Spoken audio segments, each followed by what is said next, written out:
Good morning, brothers and sisters.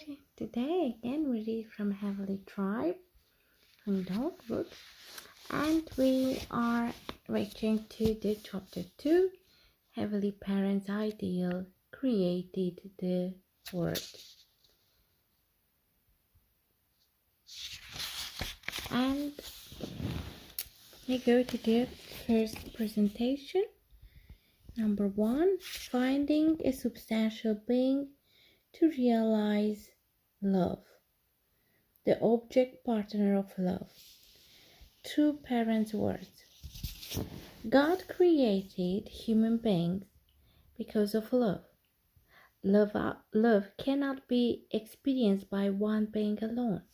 Therefore, the only thing that God absolutely needs is an object partner to whom to give love. In other words, God needs an object partner of love. God exists as the origin of true love. But in order to experience love, even God needs a partner. Love is an experience and a joy that is possible only through the relationship between a subject partner and an object partner. That is through a relationship. No one can ever feel love by himself or herself in isolation. God's motive for creating was to realize true love through object partners of true love. God created human beings so they would be object partners with whom to freely exchange love as partners for total love. Hence, we human beings are sons and daughters of God, the Creator, who is our true parent. God hoped that Adam and Eve would remain pure and grow up to become true persons based on true love. God treasures human beings above all else because they are the object partner of His love. That is why God's love is the most precious thing for us. No matter how much love God may have within Himself, He cannot feel it without having partners to love. He can experience his own love only in relationship with a partner. It is because we are in the position of the three object partners that these gods cherish human beings the most. Sharing thoughts. Once there was a person who visited France. While there, he bought a cheap necklace at a marketplace and returned to his country, where he was charged a high tariff by customs officer. Perplexed, he insisted, "This is a very cheap item." But the customs officer merely replied, "No, it is a very expensive item." The man then had to pay the high tariff. Sorry about that. The man then had to pay the high tariff for the items before he could continue into his country. The man thought it strange and took the necklace to a jewelry appraiser for an appraisal. The appraiser closely observed the necklace under a magnifying glass for some time and was then astonished. "Mister, this is not ordinary necklace. Have a look yourself." So the man also took a look through the magnifying glass and saw some writing and etched into it. The necklace had the inscription, "To Josephine from Bonaparte," having been signed by the man who once laid claim to an entire century, made the necklace priceless. Perhaps the same is true for us. We do not realize just how precious certain things are when we go about our everyday lives. There may be aspects of our lives that we pushed aside because we did not scrutinize them under a magnifying glass. Heavenly Parent is always by our side, and we may have lived without that realization. This is because Heavenly Parent has become a part of me and stays near me as a parent. A partner exists in our lives, therefore we can form relationships, love, and be fruitful. There is nothing so valuable than it can be exchanged for that partner. Heavenly Parent felt lonesome without anybody to love, and that is why humankind was created as object partners for love.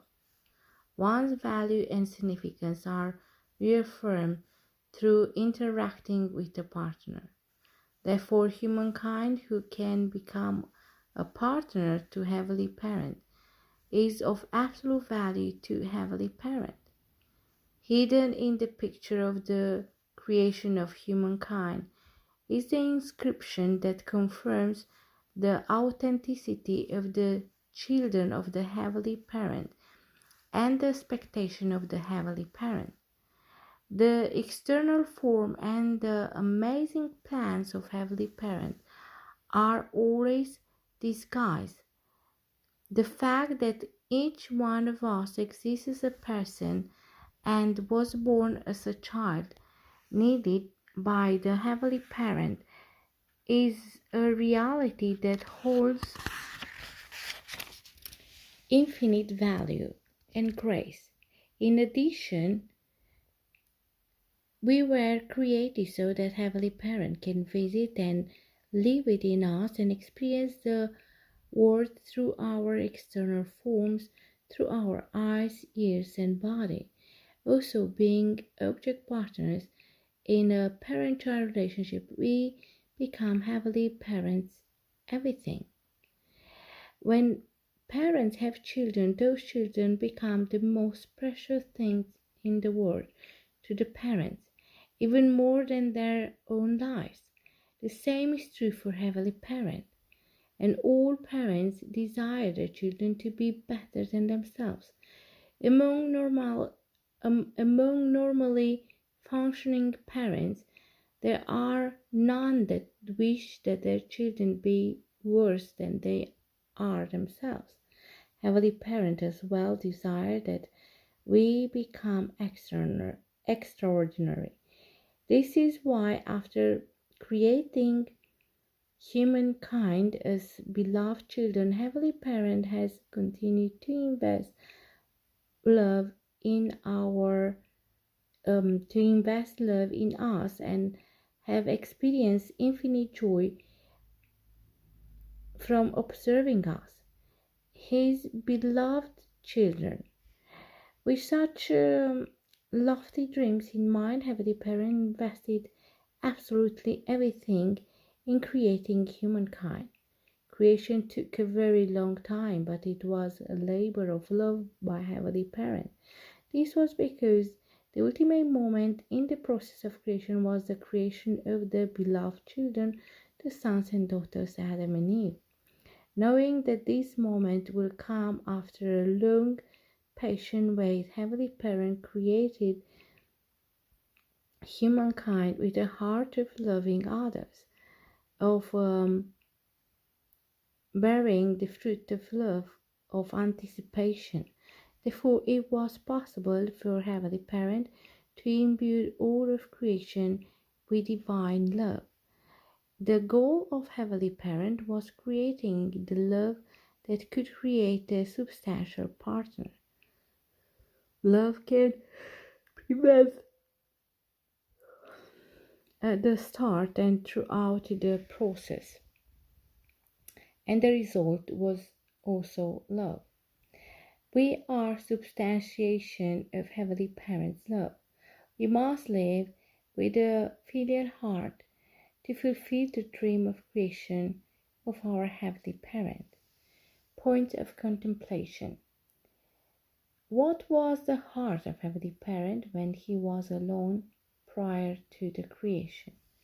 2.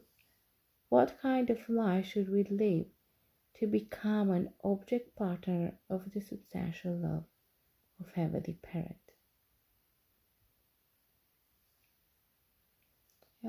That's really very deep topic today.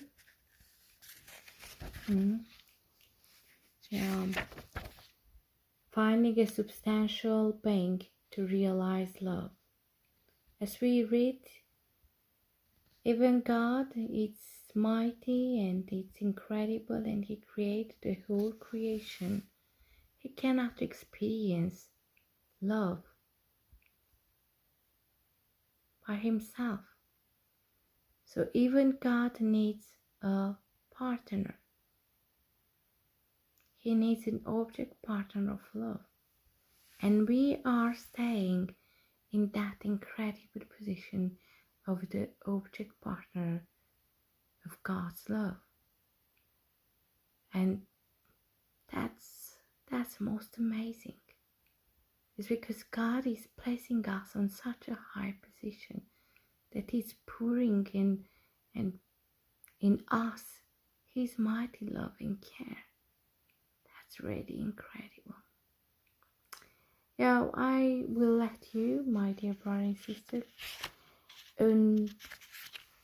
listening again if you want this wonderful part, and find your own answer for these points of contemplation. Yeah, I think God, doesn't matter how wonderful He is, He cannot live by Himself. We can see in the whole creation, God don't like to be alone. Everything that is created in pair. Masculine and feminine, plus and minus, yin and yang, and so on. Everything is created in pairs. Yeah. So He wanted His own pair. Yeah. What kind of life should we live to become an object partner of substantial love of God? We have to become. We should live with joy, with great honor, and with great sincerity. And I believe that through our joy and sincerity and working on ourselves to eliminate all negative emotion and feelings and desires, God can see us, and He wants to be in a clean and pure environment.